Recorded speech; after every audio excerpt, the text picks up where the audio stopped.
Nah ini contoh kasus yang sedikit apa ya, ekstrim tapi real. Jadi ini ada game quiz lah gitu ya, permainan. Ini disimulasikan antara Mongol dan Viking. Ada $100 gitu. $100 dikasih ke satu pihak, kemudian pihak lain memberikan penawaran ke pihak yang satunya. Misalnya udah buat kamu 50, kita 50-50 gitu lah ya. Kalau misalnya dia deal, dua-duanya dapat tuh $50, $50. Kalau misalnya yang satu nggak deal, dua-duanya nggak dapat. Sederhananya gitu.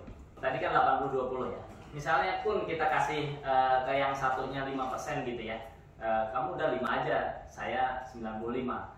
Lebih baik sebetulnya menurut ekonomi konvensional dia accept. Karena opsinya adalah buat dia dapat $5 atau 0 gitu kan ya. Tapi kenyataannya nggak begitu. Kenyataannya lalu dapat lebih banyak dan seterusnya, apapun yang ada di pikirannya, sehingga itu dianggap tidak rasional menurut ekonomi konvensional gitu.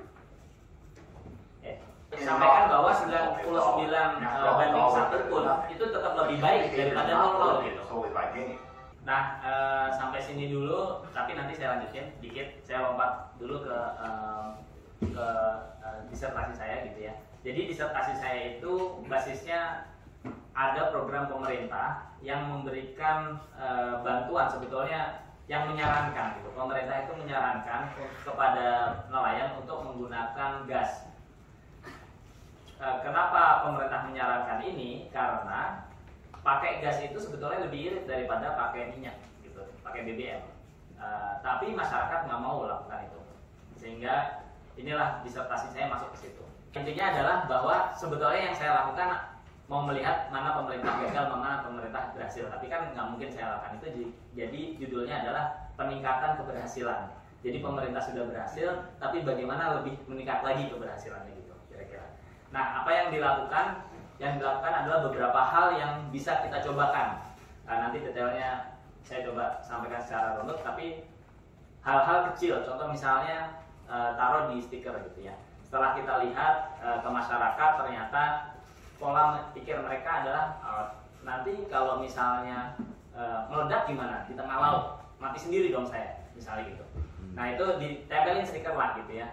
Pokoknya hal-hal yang terkait dengan pola pikir mereka untuk mengingatkan. Jadi hanya stiker, tidak menambahkan uang dan seterusnya. Itu satu treatment. Treatment lainnya terkait dengan uang, tapi bukan uang yang kita kasih, uang mereka sendiri.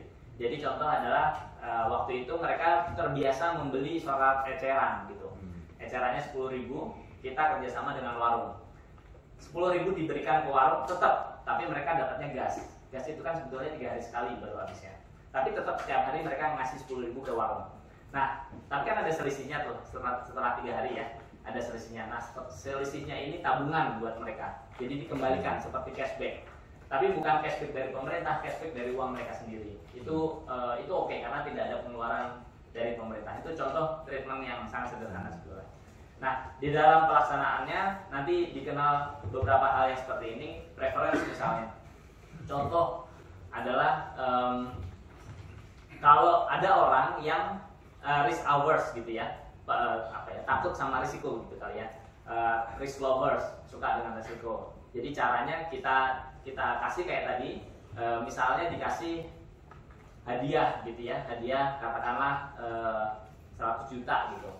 Tapi kita harus membayar nilai tertentu untuk mendapatkan hadiah itu satu tahap risiko. Kemudian satu lagi adalah persentase mendapatkannya. Jadi dibandingkan dengan jumlah orang yang bisa dapat undian ini gitu.